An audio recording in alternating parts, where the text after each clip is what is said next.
Well, certainly a pleasure to be here. We've had the privilege, as I'm sure Coach D'Antonio may have mentioned, of being here before. It's certainly a first-class organization, and everyone that's involved with the Capital One has just been outstanding in terms of the hospitality and the first-class manner of where they take us and when they take us. So it doesn't get much better than that. We were talking with KC here and Greg, and it's just been really kind of neat to be treated in a special way that they've done that. So it's always been an exciting bowl to come to.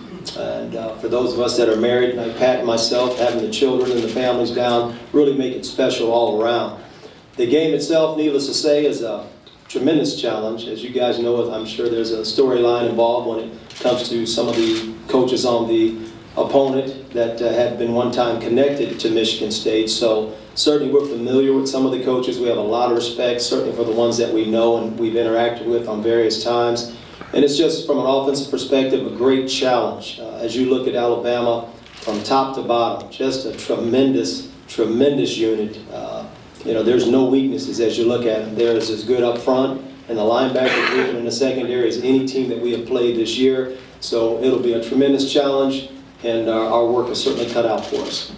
Say from a year ago at the end of last season to now, and how much of that is the reason that Michigan State is a Big Ten co-champs, and then Kirk, for you also, what you think you've improved the most?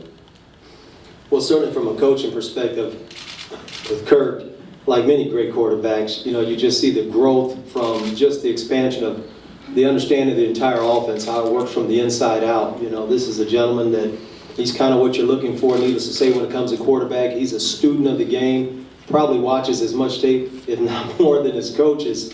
I mean, he's just the ideal gentleman that you want running a program who knows it from the inside out. So having said that, you fast forward to this year, he's so much more grounded in understanding all the intricacies of the offense that he's truly an extension of the coaching staff on the field. So we've given a lot more on his plate this year for him to put us in right checks, and that's in both the run game and the pass game, and then we'll even give him some freedom, beyond that at times based on a certain game plan. So his growth has just been tremendous that way, and that has certainly been a big factor for the success we've had this year on offense.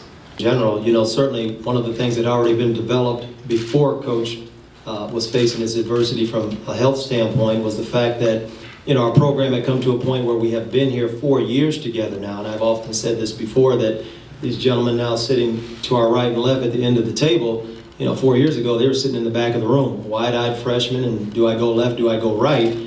And now you fast forward to 4 years, and Coach D'Antonio has laid a tremendous foundation. So there was so much already in place, if you will, that really for Pat and I, we just wanted to kind of continue to move forward with what Coach would want to have done at that time. And because of the leadership that you have with the two captains here and the senior class, that really just moved them forward. And I'm sure they felt to a certain degree, hey, we're going to make sure that Coach D'Antonio knows all the things he's taught us and put in place at this point in time.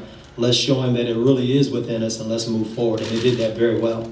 Orlando and the time we've had here, it's been beautiful, and not quite the weather, but the atmosphere and the activities we have. So thanks the whole city of Orlando for the things they've done for us there. As far as our challenge that we've got, and that's what we're here for. Coach D'Antonio always talks about his business trip, so the business happens here in a couple of days, and I think our kids are really fired up for it, anxious for it, and every hour, every practice, we got a little closer. You can tell the kids are getting amped up. So it's going to take a lot of enthusiasm, emotion out of our kids, and we're going to have to play a great game against a great offense from Alabama, and we'll have our work cut out for us. I think our kids know what they're doing, and it's going to be a matter of going out and executing. Any specific team that Alabama reminds you of in certain ways, or comparisons you could make?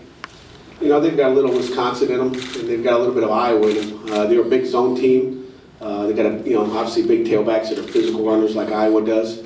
So I would say Shannon are more like an Iowa-Wisconsin type football team, but they've got probably more explosive wideouts across the board. So they're a great football team. They're loaded with talent, and it's going to be fun.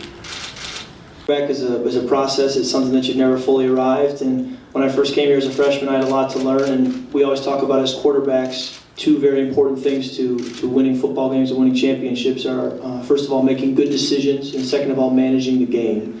And those are two things that often get overlooked in what a quarterback does, but they're actually the most important. And it's hard as a freshman, as a sophomore, when you first start to play or when you first get here, to make those good decisions and manage the game efficiently and consistently. And I think the biggest thing is I've been more consistent at doing that this year as a second year starting and in my fourth year being a part of this program. I'm going to let Kirk answer that question. Well, we go against him all spring and throughout two-a-days in August for the most part, and then a little bit throughout the season, even in bowl practices. And Greg has an uncanny ability to avoid being blocked. And if you're a linebacker and it's hard to block you, you're going to make a lot of plays. And he just has a natural ability to play the position of linebacker. And it's shown over 4 years now in all the production he's had. Tremendous football player, great motor. And one of the things that's made Greg great is he brings it every day. He's an everyday guy. There's never a down day. There's never a day he doesn't have the energy. Greg is Greg, whether it's March, whether it's April, or whether it's a big-time game like the one we have coming this Saturday.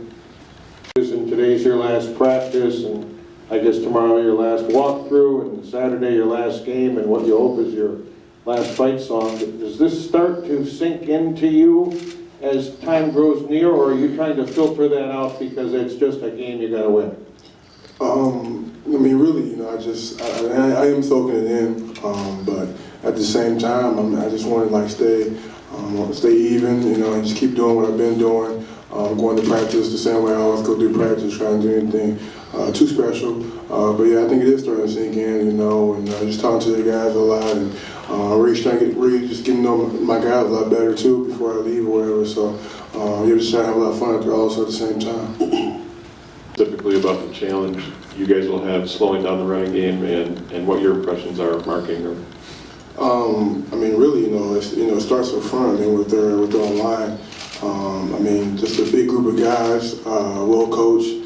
Not a whole lot of weaknesses. But and then with Mark Ingham, he's shifty. He can run you over at the same time. And not just him too. I mean, Trent Richardson, right there behind him. You get the same feel from both of them. So going against those guys, it's hard. It's hard, and really excited about the challenge that we face going against those guys.